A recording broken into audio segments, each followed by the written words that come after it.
Saya berantem tuh sama mantan bini, habis tuh situ sampai ke nol tuh. Karena di penjara itu saya hampir sekalipun gak pernah di penjara satu hari pun.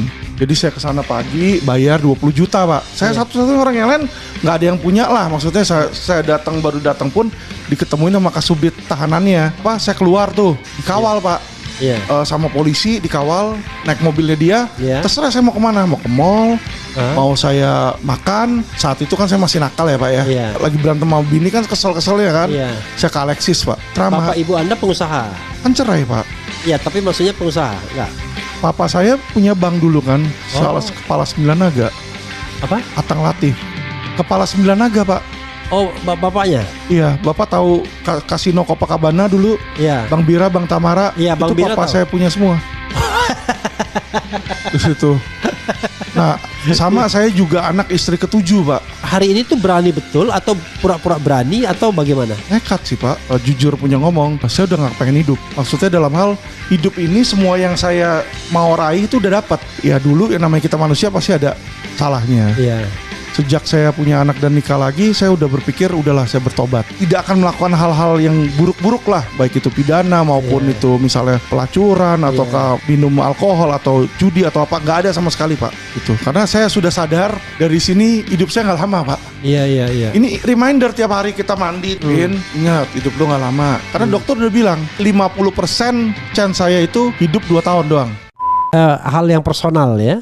Anda kelahiran tanggal 11 Januari 1977 ya. Betul. Itu ada lagunya tuh, lagu Gigi tuh. 11 Januari bertemu. 11 Januari bertemu.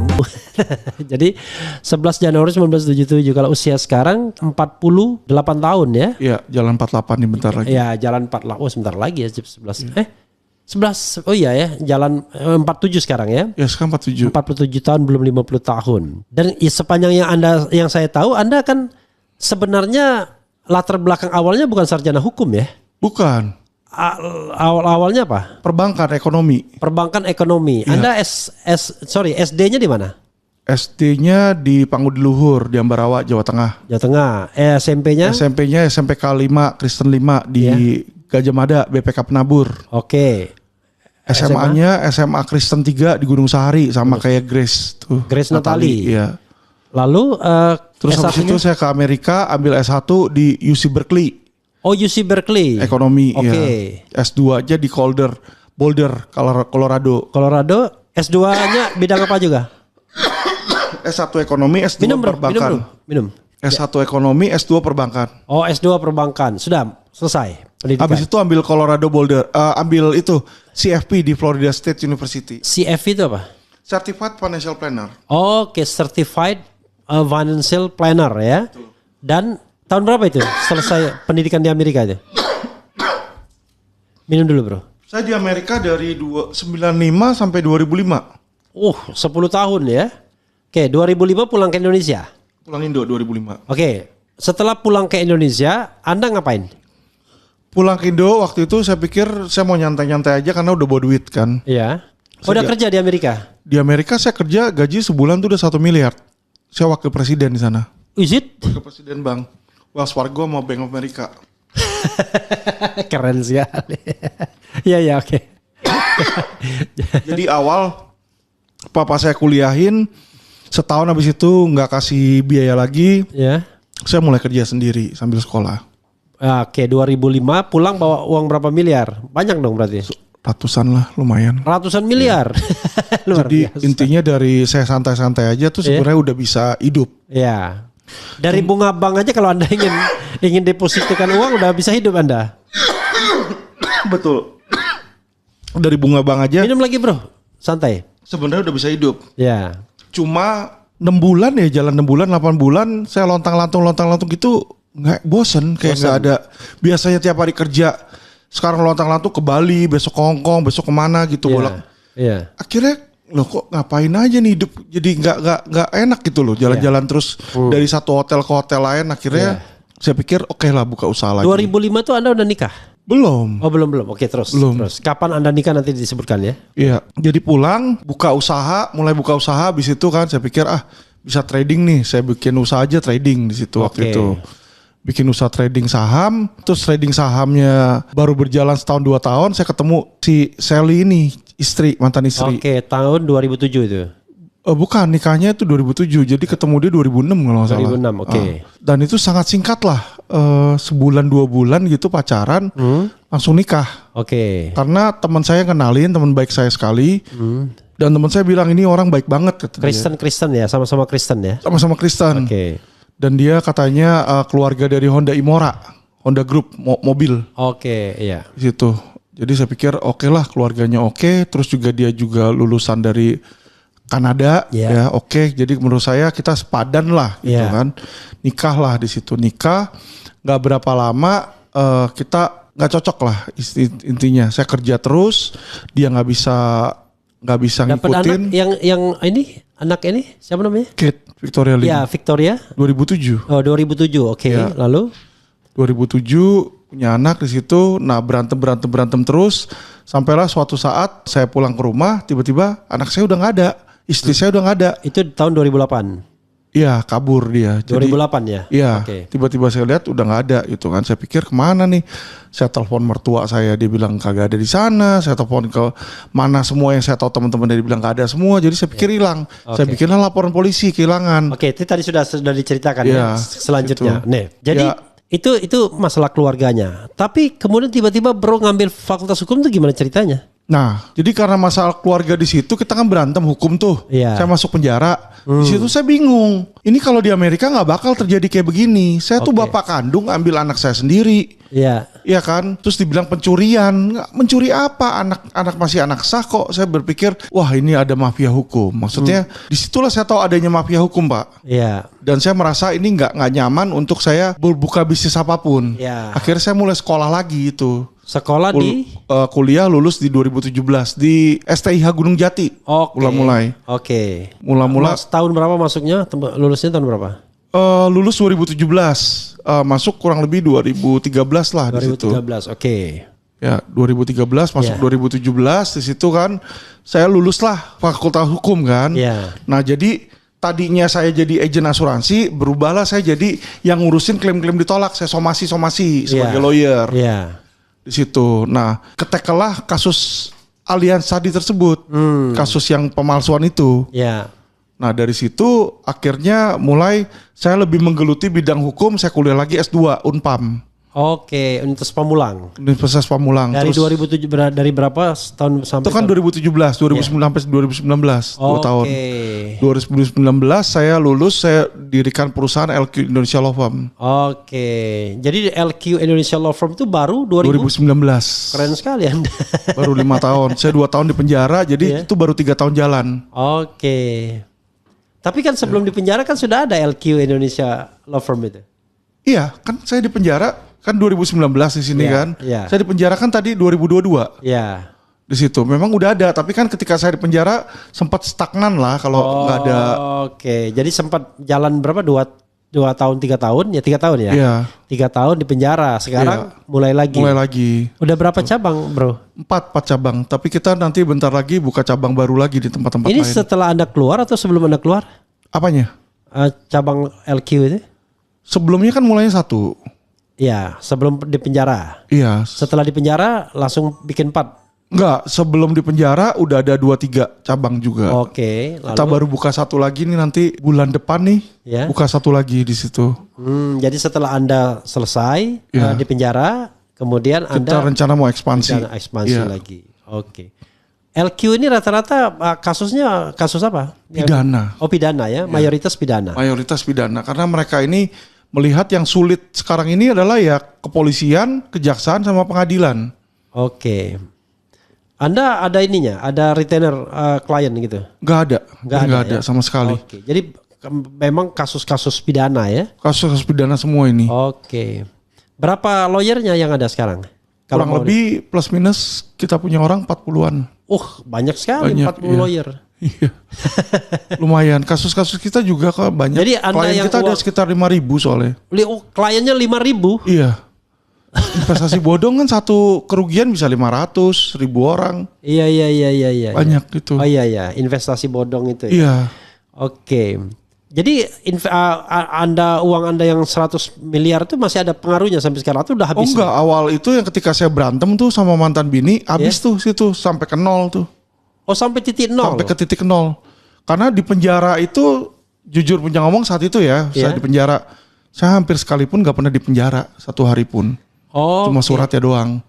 Jadi saya kesana pagi bayar 20 juta Pak. Saya satu-satunya orang yang lain nggak ada yang punya lah. Maksudnya saya baru datang pun diketemuin sama kasubdit tahanannya. Iya. Pak pakai saya punya kamar aja kalau mau kerja di situ kan.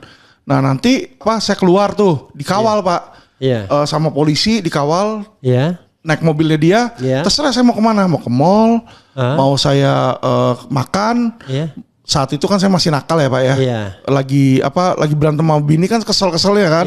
Saya ke Alexis Pak tiap kali. Iya. Jadi ke Alexis itu datang ke sana jam 6, sebelumnya saya makan dulu misalnya, makan jam 6 sampai pagi Pak, jam 4. Ya kan, balik-balik ke rutan tuh jam 5 jam 6 lah, tanda tangan gitu, absensi, habis itu keluar lagi. Jadi hampir nggak pernah di dalam. Jadi tiap regu saya kasih 20 juta. Rutan atau lapas itu? Bukan rutan, Polda Metro Pak. Oh iya. Jadi masih di Polda Metro. Dari Polda Metro masuklah ke rutan kan. Ini ngeri-ngeri sedap ini. Jadi uang saya tuh saya saya nggak mau pusing, hampir sehari pun saya nggak di sana. Anda pernah, tapi pada waktu itu kasus Anda kan belum inkrah ya? Iya. Dan sebenarnya kan tidak ditahan pun nggak masalah sebenarnya kan? Nggak masalah sebenarnya. Iya, itu kan subjektivitas penyidik sebenarnya kan. Walaupun tuntutan hukumannya 6, tapi kalau penyidik nggak mau nahan ya bisa juga. Betul. Anda pernah cerita yang seperti ini sebelumnya? Belum. Oh belum pernah. Iya oke. Sekarang relatif bisa berkembang law firmnya. Oh berkembang sangat pesat sih Pak sekarang. Oh sangat pesat. Iya. Nggak ada masalah dengan misalnya karena Anda vokal kemudian sulit berurusan sama polisi, sama jaksa, sama hakim dan lain sebagainya. Rata-rata lawyer fee sekarang ya Pak untuk consulting itu 1 jam $500 kan. Iya. Di Amerika atau di Singapura tuh $500. Iya. Bapak tahu rate saya berapa? Berapa? Untuk consulting. Iya. Setengah jam itu 15 juta, $1.000 Pak. Keren sekali. Dan itu pun rame. Iya. Sorry, itu pun rame. Siapa aja yang menggunakan jasa Anda? Klien-klien banyak datang ke saya. Oke, misalnya klien apa yang paling berat? Bahkan klien yang dia udah punya lawyer, lawyernya bingung mau ngapain, datang ke saya untuk konsul. Konsul apa? Pidana. Iya. Di situ. Itu karena Anda dianggap berani atau gimana? Karena dia nggak pengerti kan saya udah di penjara udah berkali-kali Pak. Sistemnya udah tahu, sidangnya udah tahu, prapit apa semua udah tahu, udah prapit polisi aja saya di kasus saya udah berkali-kali. Saya prapit terus kan. Jadi mereka ngelihat nih orang udah ngelotok lah. Itu pra-peradilan. Kau jangan bilang prapit nanti bingung orang. Pra-peradilan gitu. Iya. Oh jadi relatif sekarang ini Anda bisa hidup dari law firm itu ya? Oh bisa banget. Oh bisa banget ya. Dan bahkan nanti mulai bulan depan ini kita mau diriin perusahaan lagi, perusahaan keuangan Pak. Oke. Quotient Fund Indonesia. Oke. Jadi satu-satunya perusahaan yang bisa trading di Amerika Pak. Oke. Sekarang ini kan orang cuma trading di Indonesia saham, short sell pun baru mau mulai tahun depan. Short sell. Kita udah mulai ke quotient option Pak. Option ini adalah derivatif atau turunan dari saham. Jadi setiap bulan mau dapetin 2-4% itu gampang Jadi sekali. menurut Anda itu orang datang berkonsultasi karena Anda ngerti atau karena Anda berani? Dua-duanya sih. Dua-duanya, oke. Iya. Dan ada kasus-kasus kan mereka yang mentok kan, kayak misalnya kasus ternyata ada mafia nih, mafianya polisinya misalnya. Nah kalau dia suruh lawyernya serang polisinya pasti nggak berani. Serang dalam hal tanda kutip ya secara hukum Pak, bukan kita main kekerasan apa enggak. Jadi maksudnya serangnya tuh, ini kan ada oknum nih. Nah oknum ini harus kita laporin ke propam misalnya. Itu sedikit sekali lawyer yang berani. Karena kalau dia laporin polisi ke propam atau dia lakukan yang namanya pra-peradilan Pak, itu Anda akan ditandain oleh polisi tersebut. Jadi Anda akan dimusuhi Pak. Jadi suatu saat Anda mau minta tolong mereka, kasus nggak akan dijalanin. Oke, Anda nggak khawatir seperti karena Anda kan kasusnya pidana. Jadi kan kadang-kadang orang-orang pidana itu biasanya paling menjaga hubungan dengan penegak hukum. Betul. Kan? Jadi sama hakim takut, ya kan? Sama jaksa takut, sama polisi takut, ya kan? Sehebat apapun anunya, ya. Tapi Anda kok nggak begitu gitu loh? Iya. Kenapa? Gini Pak, ya. ilustrasinya sama kayak bapak punya 2 karyawan, Iya. bapak mau kirim ke Papua Nugini. Orang-orang primitif di sana pada nggak pakai sepatu. Bapak punya pabrik sepatu. Iya. Bapak kirim orang saat yang pertama datang sana bilang, Pak, itu Pak nggak bakal laku sepatu Bapak. Karena semua nggak ada yang pakai sepatu. Iya. Ada orang kedua yang bilang, wah Pak, cepet-cepet jualan di sana Pak. Itu bakal bisa beli Bapak punya sepatu semua karena nggak ada yang pakai sepatu. Saya pun Oke. juga seperti itu. Karena Banyak orang karena sekarang nggak ada ini- yang pakai sepatu itu makanya Betul, karena sekarang nggak ada yang melawan ke iya, sana. nggak ada yang berani. Nggak ada yang berani. Jadi itu kue segitu besar, saya doang yang ambil Pak. Oke. Jadi kalau nanti dia mentok nih harus lawan penegak hukum, Iya. no viral no justice, Iya. udah pasti merangkaknya ke saya Pak.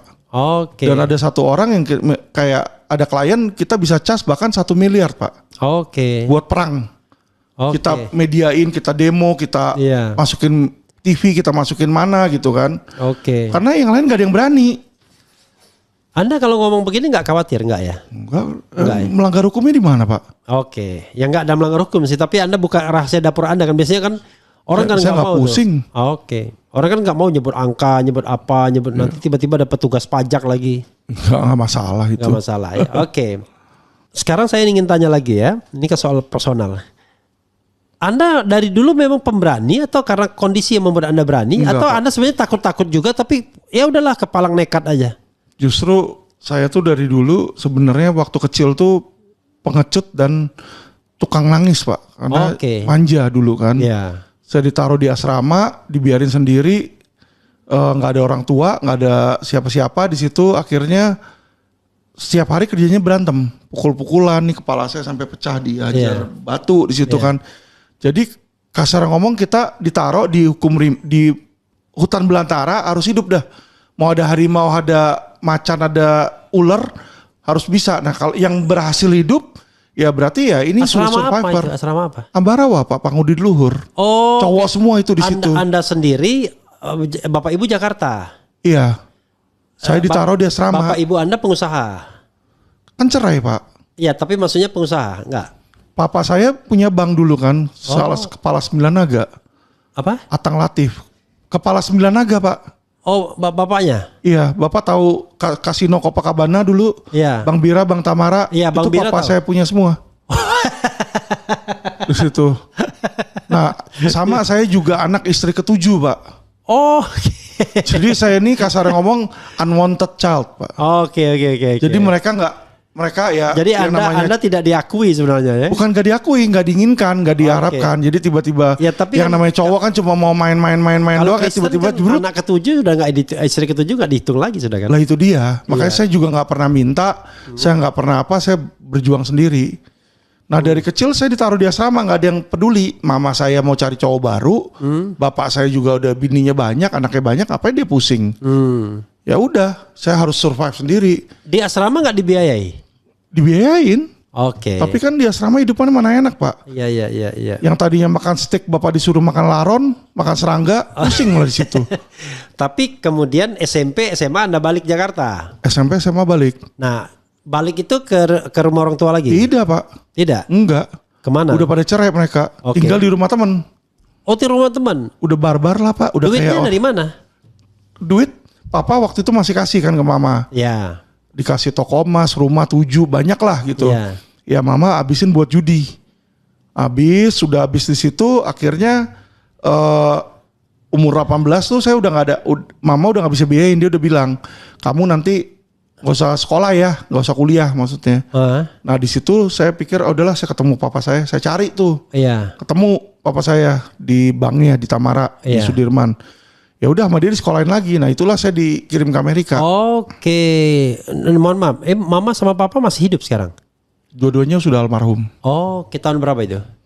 Papa saya udah lumayan lama ya. Mama saya sekitar 4 tahun 5 tahun yang lalu lah. Kalau berarti nggak terlalu tua ya meninggalnya? Enggak.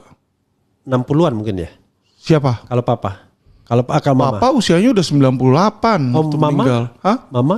Mama udah 65 66 lah. Oh, Atang Latif ya. Apa namanya? Iya, Atang Latif. Oke. Apiang Jinggo, orang-orang pada tahu sih kalau di googling keluar itu dia. Yang punya Copacabana dan satu-satunya yang menjadi tangan kanannya Ali Sadikin. Gubernur saat itu. Oke. Jadi selama di Amerika papa masih hidup? Masih hidup. Papa punya bank juga kan di Amerika, Bank of Hawaii. Oh. 51% dia punya. Ya pantas saja Anda bisa menjawab di bank. Di bank yang sana? Enggak, saya kerjanya kan di Bank of America sama US Bank. Oh, Beda. di bank lain. Beda, bank yang lebih besar lah. Oh. Kalau Bank Hawaii itu bank lokal. Kalau yang saya kerja ini banknya udah bank nasional, Pak. Oke. Ini ada nih, saya coba. Lahir dengan nama Lau Chin Lau Chin Ho, betul. Atang Latif adalah seorang tokoh ekonomi dan bisnis di Indonesia yang namanya banyak terpampang di media seiring terjadinya kasus bantuan likuiditas Bank Indonesia atau BLBI. Oh, Anda berarti anak orang kaya raya berarti. Iya, anak kepala 9 naga, Pak. Jadi DNA-nya ada, tapi kan dari kecil saya ditaruh di asrama, pengecut gimana lama-lama ya udah akhirnya karena harus hidup sendiri akhirnya jadi kerasnya di situ, Pak. Di situ. Anda merasa nggak kalau misalnya ayah Anda itu banyak musuh atau banyak teman yang Anda rasakan saat ini ketika Anda anaknya Atang Latif atau apa gimana? Banyak temen sih, karena papa saya tuh orangnya karena banyak duit, ketemu siapa aja dikasih duit sama dia. Orangnya agak dermawan lah gitu. Agak royal gitu. Royal. Jadi ada yang bilang, bapakmu kasih duit sama saya waktu itu. Iya, ada. Beberapa bilang, ada yang nelfon juga kan dari podcast. Oh, saya baru tahu kamu anaknya Atang Latif. Saya juga dulu partner bisnisnya, ngajakin ketemu banyak. Beberapa. Jadi kalau Anda jadi orang kaya itu sudah DNA-nya kan sebenarnya. Tapi bagaimanapun yang namanya keberanian itu kan nggak bisa cuma begitu-begitu saja. Apalagi keberanian di bidang hukum yang resikonya kita tahu sendiri nyawa. Ya. Tiba-tiba door di tengah jalan gitu-gitu kan. Apalagi Anda, saya kira orangnya kayak Kamarudin juga, Simanjuntak. Datang sendiri, nggak pakai nggak pakai driver gitu-gitu. Ya Anda pakai driver, tapi saya nggak tahu ada pengawal apa enggak. Itu dari mana muncul keberanian seperti itu? Ya itu Anda menurut Anda nih hari ini tuh berani betul atau pura-pura berani atau bagaimana? Nekat sih, Pak. Udah nekat. Jadi kasarnya ngomong sebenarnya mungkin ya. Jujur punya ngomong, saya udah gak pengen hidup. Maksudnya dalam hal hidup ini semua yang saya mau raih itu udah dapat. Jadi saya bingung apa lagi. Dan ditambah penyakit. Ini sakit mengganggu banget, setiap hari itu nyiksa saya. Jadi saya pikir ya mungkin kalau meninggal lebih enak gitu loh. Jadi bodoh amat lah, lu mau tembak sehari ini atau mau mati karena sakit minggu depan sama aja. Pemikiran saya gitu loh, pemikiran bodoh saya. Dan sambil saya meluangkan waktu, karena saya berbuat baik, orang kan doain saya, hidup saya jadi lama. Iya. Gitu. Jadi saya pikir ya ada untungnya juga kan. Tapi ngomong-ngomong itu apa ya istilahnya? Itu gagal ginjal itu berapa persen fungsi ginjal Anda? 2%. 2%, Pak. Saya nggak paham ya karena saya bukan dokter ya. Kalau gagal ginjal seperti itu konsekuensinya apa? Mungkin bisa Anda sebutkan. Komplikasinya maksudnya kan. Satu, Pak, karena ini kan ginjal ini untuk menyaring. Karena dia nggak bisa nyaring racun, maka darah saya penuh dengan racun. Maksudnya racun tuh misalnya kreatinin, ureum. Sehingga kalau Bapak lihat nih, misalnya kulit saya nih banyak bintik-bintik nih. Ini bukan jerawat, Pak. Kita udah tua, udah nggak ada jerawat. Ini racun keluar dari tubuh. Satu. Kedua, Pak, di situ kita untuk mengeluarkan air kecil itu udah susah. Sakit. Bukan susah dalam hal yang biasanya 1 liter sekarang cuma 100 mili. Jadi sisanya dalam badan. Jadi kalau Bapak lihat ada orang gendut kakinya gede itu karena airnya nggak bisa keluar. Jadi ketika cuci darah itulah saat ketika dia buang air. Makanya dibatasin sehari itu 600 mili. Makanya Anda nggak minum banyak. Enggak. Itu yang menyebabkan batuk-batuk terus. Jadi 600 mili cuma 600 mili kan. Sehingga nanti kalau udah 3 hari cuci darah ditarik 4 liter, 5 liter. Darahnya airnya dibuang. Karena udah nggak bisa buang melalui saluran kemih. Di situ. Jadi kan kalau kita nggak cuci darah, Pak, otomatis makin banyak yang numpuk kan. Nah, ketika dia numpuk di sini, Pak, dia akan neken paru-paru. Dia akan neken paru-paru nih, sehingga kita akan susah nafas, sesak nafas. Makanya kalau ada orang sesak nafas karena ginjal dipakein oksigen ke situ karena itu airnya sudah neken. Jadi kalau dia nggak cuci darah aja 2 minggu mati, Pak. Tapi Anda 2 bulan kemarin itu fortunately itu ya? Ya itu makanya saya bilang anak saya udah sampai teriak-teriak nangis-nangis. Iya. Karena kondisi saya itu semua kaki tangan saya dipencet gini udah melesak, udah nggak bisa udah nggak naik lagi, udah air semua itu. Anda sekarang seorang yang religius nggak menurut Anda sekarang? Rajin ke gereja atau apa, udah mulai nggak? Saya ke gereja ya, ke gereja rajin di situ kan. Alkitab juga udah dari depan sampai belakang saya baca 10 kali juga, ada lebih di situ ya. Tapi maksud saya adalah ya dulu yang namanya kita manusia pasti ada salahnya. Iya. Sejak saya punya anak dan nikah lagi, saya udah berpikir udahlah saya bertobat. Tobat dalam hal saya tidak akan melakukan hal-hal yang buruk-buruk lah gitu loh. Yang jelek baik itu pidana maupun itu misalnya pelacuran ataukah minum alkohol atau judi atau apa, nggak ada sama sekali Pak. Saya. Kapan Anda terakhir minum alkohol? Hampir nggak pernah Pak. Nggak suka saya alkohol dari kecil. Kalau judi terakhir? Judi terakhir ke Las Vegas ke Marina Bay ya untuk Singapore. Ketemu sama Jerry Hermanlo waktu itu kan dia minta saya ketemu tuh. Di situ. Setelah itu nggak ada, dan itu pun juga saya sebenarnya nggak mau main. Cuma iseng-iseng aja. Dikasih sama dia nih, chip buat kamu main. Jadi ya udah buat buang aja gitu loh. Dan kalah gitu. Iya, kan memang kagak niatnya main, dikasih sama orang, udahlah biar abis aja lah. Kalau gitu. ke Alexis terakhir kapan? Udah lama banget sebelum nikah. Sebelum nikah. Setelah nikah sama sekali nggak pernah. Ini selingkuh pun juga nggak pernah Pak. Beneran saya cut abis itu jebret. Ada yang cantik-cantik WA saya juga saya ledekinnya, saya isengin, udah nggak ada inilah. Nggak ada keinginan sama sekali. Tapi itu ada pengaruhnya ya Desi, yang itu. Pengaruhnya jadi kan kita terfokus ke kerjaan Pak. Nggak, maksudnya penyakit ginjal itu ada pengaruh soal seksual apa-apa gitu. Kalau ginjal itu kan ada penyebabnya. Penyebabnya kan hipertensi diabetes dari awal. Situ. Nah, hipertensi diabetes itu agak mengurangi. Tapi nafsu tetap ada. Istri sekarang kapan menikahnya? Usianya masih muda ya? Masih. Berapa tahun usianya? Sekarang masih 28. 28 tahun. Saya pacaran ketika dia umur 18, jadi orang tuanya juga mikirnya kan gimana nih. Ada om-om pacarin anaknya. Tapi kemudian nikah. Nikah setelah pacaran lama banget dong berarti. Setelah 8 tahun pacaran. Iya, 8 tahun. 8 tahun karena 2022 ya. Karena saya nggak mau cerai lagi kan, saya mau lihat nih kuat nggak orangnya, bisa ngimbangin saya nggak. Kalau nggak kan ngapain Pak? Kita nikah entar 2-3 tahun cerai, nggak usah nikah lah kalau kayak gitu. Kemudian kalau sama siapa anak belum ada ya sama yang ini baru nih ya? Belum. Yang anak satu-satunya si Kate ya, Kate Victoria. Doang, iya. Kate Victoria 5 aja. Anda bangga nggak sama Kate itu? Ya bangga lah, kan anak sendiri. Ya bukan soal anak sendiri. Saya juga luar biasa anak ini. Maksudnya kecil, dia punya keberanian dan lain sebagainya. Dari kecil udah saya didik, dan saya didiknya agak keras Pak. Dalam hal keras tuh saya udah berpikiran, waktu kecil kita boleh pukul dia, tapi dalam hal pukul tanda kutip ya Pak ya. Tempat-tempat tertentu, bukan kepala, bukan apa yang vital lah. Maksudnya pantat gitu kan. Nakal kamu gitu. Tapi kalau udah gede, mau kita gebukin sampai gimana pun juga Pak, nggak akan berubah Pak itu. Jadi dari kecil itulah masa krusial. Saya nggak kasih dia keluar, nggak kasih apa. Dia tahu kalau saya marah sedikit pun juga dia udah tahu.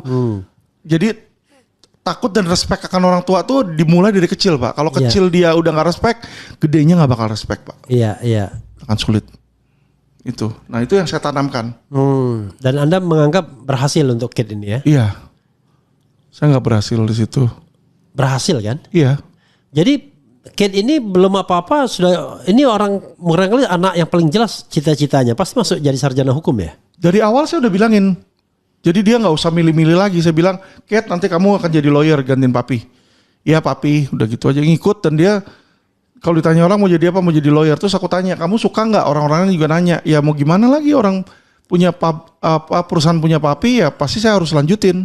Jadi dia juga malah senang, dia bilang dia ngelihat teman-teman yang lain nih sekarang SMA pada bingung mau ngapain, mau kemana, mau jadi apa ya, saya mau jadi desainer atau apa, pada bingung. Sedangkan dia nggak bingung, dia bilang, makanya dia bilang, aku bersyukur juga papi katanya. Aku sudah tahu mau ambil bidang apa, dia bilang, dan aku lumayan suka kata dia. Ya udah, good for you aku bilang kan.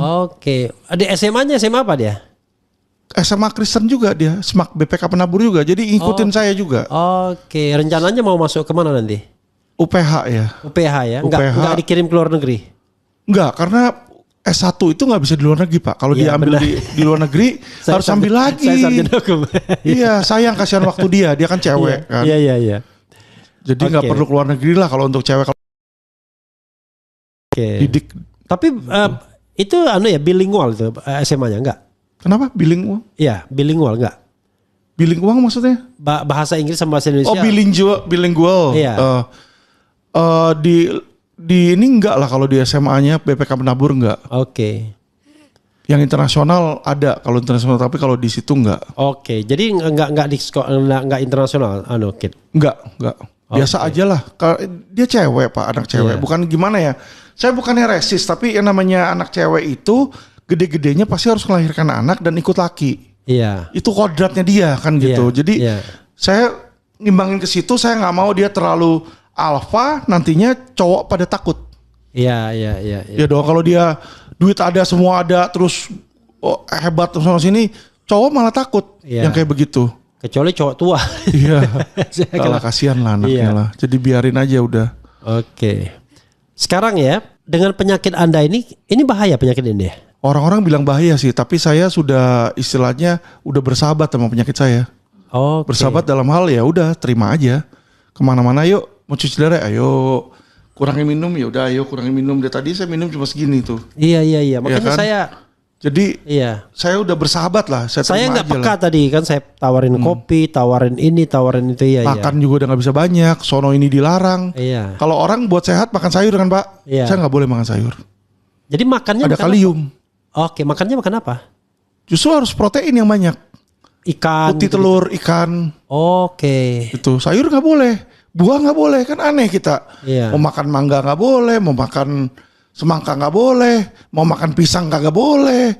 Buah sehari-hari itu nggak boleh. Oke. Susah kita jadi Pak. Penyakit Anda itu karena apa awalnya? Awalnya dari hipertensi. Jadi karena kerjaan dan stres faktor Pak. Oke. Kita jadi lawyer kan ketemu sana. Ya kita tahu lah sistem Indonesia lah. Kadang kalau nggak marah tuh orang anggap kita remeh gitu kan. Iya. Nah akhirnya karena emosi terus, tensi saya tuh sampai 280 Pak per 190. Oke. Orang teriak 280, 190 aja udah masuk UGD Pak. Biasanya saya 280 Pak. Oke. Gitu loh. Itu bakat atau karena kerjaan? Kenapa? Bakat, bukan bakat. Memang karena kerjaan itu ya? Dari kerjaan dan dari pola hidup. Jadi makan kan saya makan, sorry ya Pak, saya kan udah ada uang. Iya. Dulu juga nggak ada orang tua, nggak ada siapa yang nasehatin saya. Jadi apa aja saya makan, udah kayak mesin vacuum cleaner dah. Oke, makannya tuh nggak kira-kira. Nggak dijaga. Jadi saya mau makan apa hari ini? Oh steak pagi misalnya kan. Saya ajak klien makan steak, nanti geseknya pakai kartu bank. Bank yang bayar, bank saya yang bayar. Minum Coca-Cola terus, jedar. Bang saya tuh yang di Amerika itu. Yang di Amerika kan saya kerja di sana. Iya. Jabatan tinggi, jadi dapat expense card Pak. Iya. Dapat bank card. Nah bank card itulah yang bayar semua expense hidup saya. Oh jadi makan apapun. Dibayarin sama bank, jadi saya nggak keluar dari Amerika jadi rusaknya itu. Rusaknya dari Amerika sekian lama sampai Indonesia baru bruk gitu. Oke, waktu itu kan Anda gemuk sekali kan? Iya, 120 sempat. Sekarang 80. Oke. Turun tinggi. Oke bro, terakhir ini apa yang coba Anda dari perjalanan hidup Anda ini, Anda wrap up ya kan? Anda evaluasi dan apa harapan Anda ke depan? Silakan. Ini bagian dari terakhir ini. Jadi kalau kita lihat ya banyak penjahat terselubung. Karena saya sudah masuk sebagai lawyer, saya berpikir mungkin yang saya bisa kontribusi adalah sebagai lawyer, toh. Lawyer berarti apa? Kita perangin penjahat, atau penjahat sekarang terselubung investasi bodong lah, ada pendeta bermodus agama lah, jualan agama untuk nipu duit orang lah. Itu yang saya hajar. Walaupun saya nggak populer dalam hal populer, Pak, saya Kristen Pak. Saya mau penjarain pendeta masuk penjara Pak. Kira-kira gampang nggak? Enak nggak di lingkungan saya? Ya nggak enak pasti. Nggak enak toh pasti kan? Iya. Nah itulah yang saya jalanin tiap hari. Tar WA teman, Vin, lu bukannya di GBI, kok pendeta GBI lu mau penjarain? Lah dia penjahat, saya bilang nipu duit orang kagak mau tanggung jawab, terus mau gimana? Saya dapat surat tugas. Apakah saya udahlah biarin karena teman, biarin aja. Terus saya akhirnya makan uang klien buta dong Pak. Iya. Di situ nggak enak kan kita seperti itu kan. Iya. Ya udah saya pikir ya ini hidup saya, kerjaan saya mau profesional. Itu yang saya mau lakukan sampai akhir hayat saya. Jadi ya kalau ada klien datang ke saya akan bantuin maksimal, mau lawannya jenderal bintang 6 kek, jenderal bintang 10 kek, pendeta kek, siapa kek. Ya kan selama orang itu salah yang dia lawan saya bantu. Korban ya. Tapi kalau saya disuruh sama penjahat Vin, tuh ada ngerampok bank yuk. Enggak deh. Gitu. Karena saya sudah sadar dari sini hidup saya nggak lama Pak. Iya. Ini reminder tiap hari kita mandi, tiap kali apa reminder nih. Vin, ingat hidup lu nggak lama. Gitu. Karena dokter udah bilang, ketika kena ginjal ini 50% chance saya itu hidup 2 tahun doang. Paling lama. Sejak cuci darah. Pertama kali cuci darah ini saya udah setahun nih. Oh, setahun. Iya. Ini kan komplikasi saya sekarang udah makin banyak Pak. Dulunya saya nggak pernah begini komplikasi saya udah banyak nih. Pagi-pagi saya udah muntah 3 kali Pak. BAB udah berapa kali mencret di situ. Nggak bisa tidur Pak. Setiap 1 jam bangun. Bayangin. Enak nggak? Nggak enak Pak. Setiap 1 jam bangun. Ini nggak bisa di recovery kalau gini ya, sudah gagal ginjal gini. Cuci darah doang obatnya. Oke. Kecuali itu cari donor, transplant. Oke. Tapi kalau cari donor, ginjal Anda dua-duanya atau satu? Dua-duanya rusak. Tapi kalau transplant misalnya donor ada orang yang cocok nih masukin ke sini. Ya itu pun kalau harus kompatibel 100%. Kalau nggak kompatibel nanti badan nolak 1 bulan 2 bulan mati. Iya sih ada sih yang nolak. Masih saudara saya ya masih ipar-iparan gitu. Iya. Terima ginjal dari donor dan adiknya sendiri. Oh. Tapi meninggal juga akhirnya dia. Nggak cocok, mungkin badannya nolak infeksi. Nah itu yang jadi dilema bagi saya. Kalau saya transplant cocok apa enggak ya jadi pertanyaan. Nggak transplant ini cuci darah terus komplikasinya makin banyak. Ya disinilah saya udah makanya disadarkan terus bahwa my life is not long gitu loh. Maksudnya saya udah terima. Oke. Kemarin ya kan Anda ke Singapura. Kapan itu ke Singapura yang nemuin bos judi online ini? Berapa bulan yang lalu lah ya. Tahun ini? Ya, tahun ini kayaknya. Nggak takut di sana dihabisin gitu? Oh enggak. Enggak. Kan Anda ribut-ribut terus mengenai, dan Anda tahu siapa bandarnya, tiba-tiba sudah laporkan ke Polri juga. Dan dia minta tolong saya baik-baik untuk nggak sebut lagi. Saya juga nggak mau sebut-sebut lagi. Tadi Anda sebut. Oh iya, maksudnya selama ini kan saya selalu sebut gaungin ke polisi untuk tangkap. Iya. Polisi nggak mau tangkap, ya udah mau ngapain lagi saya sebut Pak. Iya. Polisi juga udah tahu kok nama-namanya siapa. Ngapain saya pusing-pusing? Jadi saya udah bilang, udahlah saya nggak mau pusing-pusing. Saya udah nggak mau teriak-teriak lagi maksudnya. Tapi Anda misalnya tahu jaringan judi online apa-apa aja ini, itu dari mana? Dari klien semua ya? Ya Pak, bapak saya dulu yang punya judi Pak. Oh. Teman-teman dia semua kita tahu semua. Oke. Mau Cocong, mau siapa? Aduh Pak, rumahnya di mana? Apanya bisnisnya di mana tuh? 1001 mana yang masih pada buka? Saya bisa tunjuk Pak. Oke. Ya kan teman-teman semua Pak. Nanti Pak saya punya teman, ini sini punya teman. Ya bapak saya dulu rajanya kok di situ. Tapi karena mama saya sengsara gara-gara judi, disitulah saya timbul antipati dan saya mau itu hilang. Karena saya korban Pak. Iya. Di situ. Jadi walaupun bapak saya dapat uang dari situ, mama saya jadi korban, saya jadi korban gitu loh. Makanya disitulah saya nggak mau judi. Iya. Jadi kalau misalnya ya, Anda melihat Alvin Lim sekarang ini terlepas dari kesehatan Anda ya, mungkin yang akibat masa lalu Anda bahagia, senang dengan pencapaian Anda sekarang atau gimana? Oh bahagia dong. Bahagia. Makanya disitulah saya sudah konten, sudah berasa cukup semuanya yang saya alami di hidup. Dari neraka dunia saya udah pernah jalanin. Neraka dunia kan penjara Pak. Iya. Udah 3 kali masuk. Sampai yang paling atas pun saya naik kemana-mana naik limosin. Saya punya penthouse kayak sekarang saya punya penthouse, punya apa ya. Apalagi punya istri yang baik, anak yang baik, anak bisa belain bapak kayak begitu kan 1.100.000 belum tentu ada Pak. Anda punya penthouse itu dari law firm ini atau dari dulu? Dari kerja lagi, dari awal kerja lagi. Oke. Tadinya kan udah habis Pak, 0 Pak. Iya.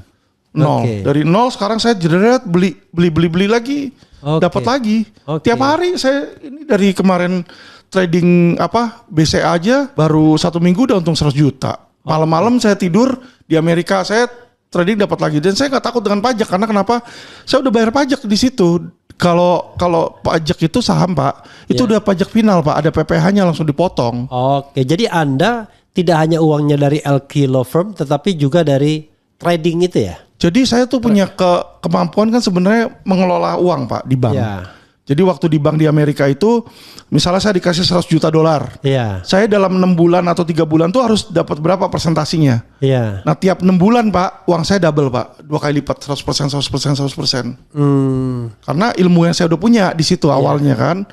Masuk ke sini kan jadi perbankan kan. Iya. Perbank dapat duit dong kita dong. Saya simpan Pak sebagian ke saham. Iya. Nah dari saham sama option itulah saya tradingin lagi. Oh, jadi Anda trading saham juga ya? Iya, saya day trade. Tidak hanya dalam negeri tapi juga Amerika. Iya, jadi sambil nungguin klien, saya lihat BCA sekuritas saya, oh BCA lagi turun nih. Misalnya kemarin dari 10.000 ke 9.800 beli, terus naik ke 10.100 jual. 200-300 perak ambil aja jual. Dan itu sudah keahlian Anda yang tadi kan latar belakang Anda kan, pendidikan dan juga pekerjaan di Amerika. Pendidikan saya memang di situ.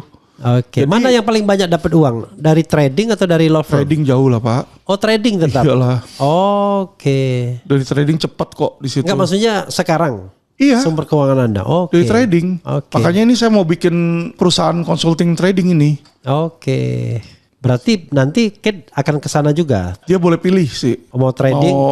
Mau ngepalain perusahaan hukum atau perusahaan keuangan. Oke. Dua hal yang berbeda. Perusahaan keuangan sudah jalan? September ini jalan Pak, insya Allah. I see. Itu. Kalau sekarang belum. Kita lagi siapin semua kerjasamanya sama Amerika juga udah ada, udah deal. Jadi ya siap jalan lah. Oke. Anda udah siapkan second layernya. Second layernya Kate itu ya? Kate doang. Ya. Oke. Silakan closing statement.